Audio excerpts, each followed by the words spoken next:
The deadliest school shooting in U.S. history took place on April 16, 2007 on the Virginia Tech campus in Blacksburg.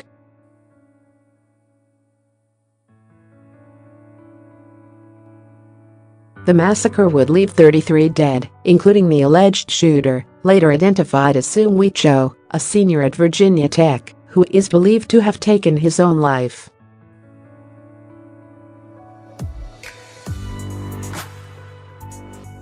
Seung-Hui Cho would mail out his manifesto to the media in an attempt to defend and explain his rampage.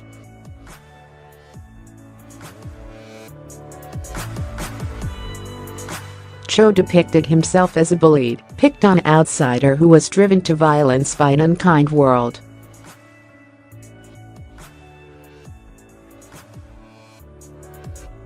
A deeper look into Cho's life revealed a disturbed, mentally unstable individual with a history of threatening behavior.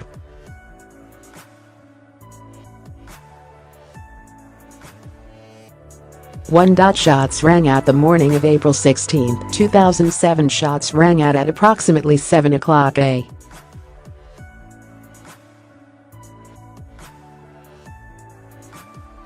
The morning of April 16, 2007 at West Ambler Johnston Hall, a co-ed dorm that housed approximately 900 students.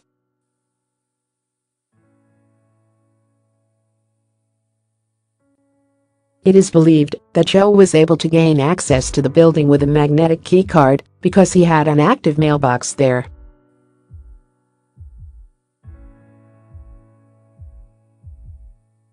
Cho's first two victims were Emily J. Hilscher, a student who lived in the dorms, and Ryan C.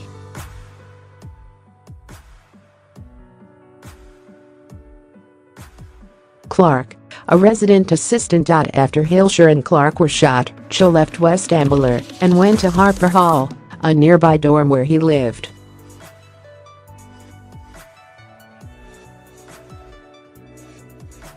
By the time emergency responders arrived at West Ambler in response to reports of shots fired, Cho was already back at his dorm, where he was able to change his clothes, delete his email and remove his hard drive.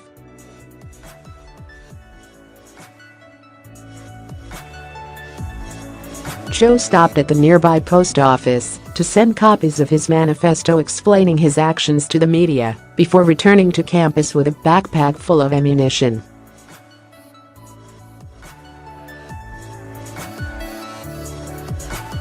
A detailed account of Cho's movements on April 16, 2007 is available here. Cho then entered Norris Hall where he opened fire.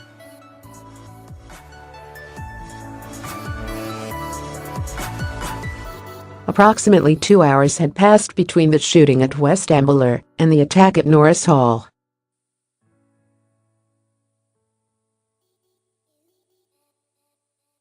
Cho allegedly placed a note on the door to the hall indicating that any attempt to open the door would cause a bomb to explode.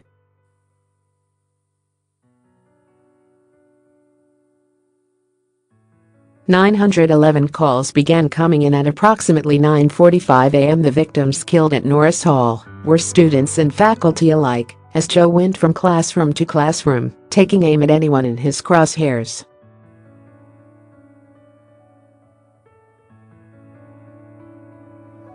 "32 students and faculty were killed during the massacre, with additional victims sustaining serious injuries.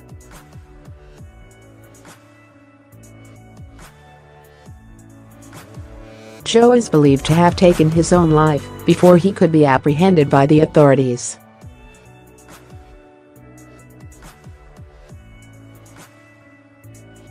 A first-person account of the shootings is available here. 2. Seung-Hui Cho released a manifesto. Cho was later positively identified as the shooter.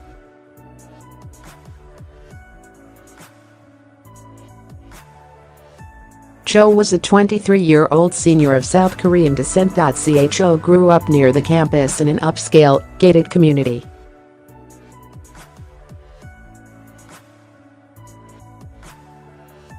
Cho sent copies of his self-proclaimed manifesto to the media, defending and explaining his actions.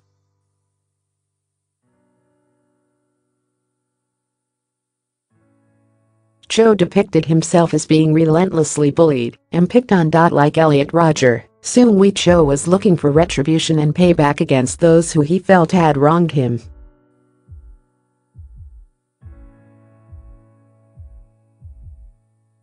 A transcript of Cho's manifesto is available here. Please be advised that explicit language is used.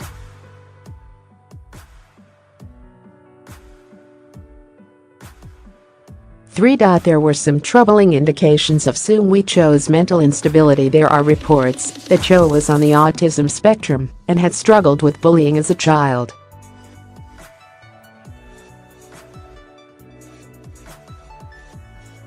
Other reports indicate that Cho was picked on by his fellow students in middle and high school.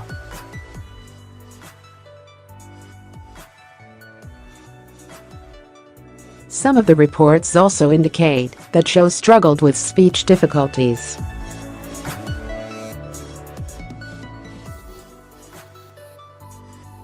Some of Cho's prior teachers and professors were troubled by Cho's writing submissions.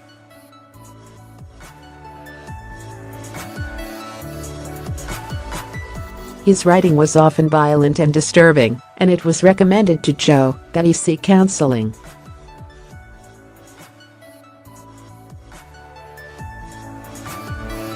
At Virginia Tech, Cho was allegedly accused of stalking and harassing two female students.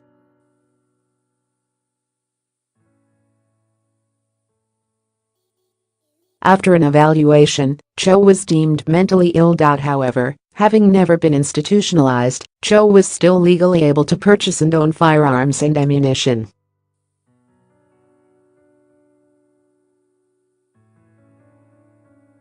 More information on Cho's childhood and background is available here. 4. Subsequent lawsuits were filed and settled. An $11 million settlement was reached between Virginia Tech, the Commonwealth of Virginia, and the victims' families.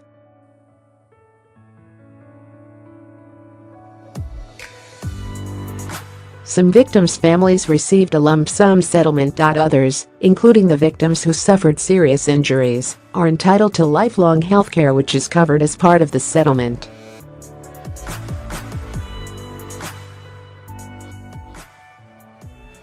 The school was fined for failing to alert the student body of an active shooter on campus within a timely manner.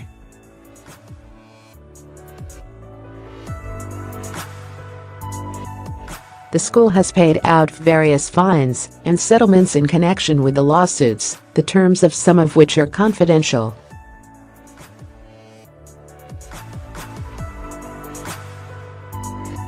A wrongful death lawsuit was brought by two of the victims' families against the school.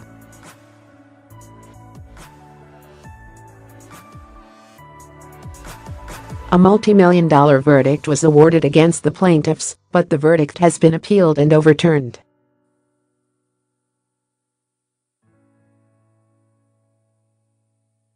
Memorial scholarships have been established. The tragedy at the Virginia Tech campus resulted in the establishment of multiple memorial scholarships.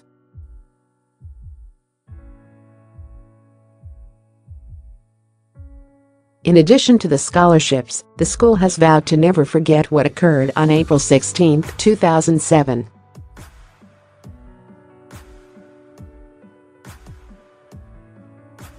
In the hours following the April 16 tragedy, the student-driven volunteer organization Hokies United placed 32 Hokie stones on the drill field.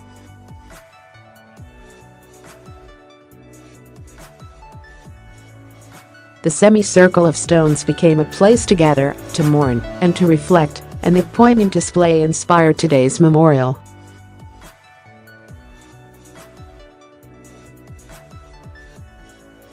As a community, we dedicate 32 engraved Hokie stones in honor and in memory of the members of our Hokie family who lost their lives.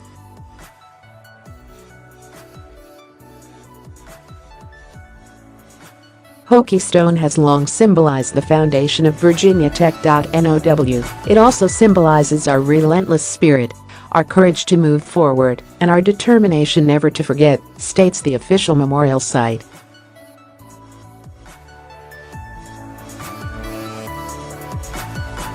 In addition, there are annual fundraisers thrown to support the various Virginia Tech Memorial Scholarships.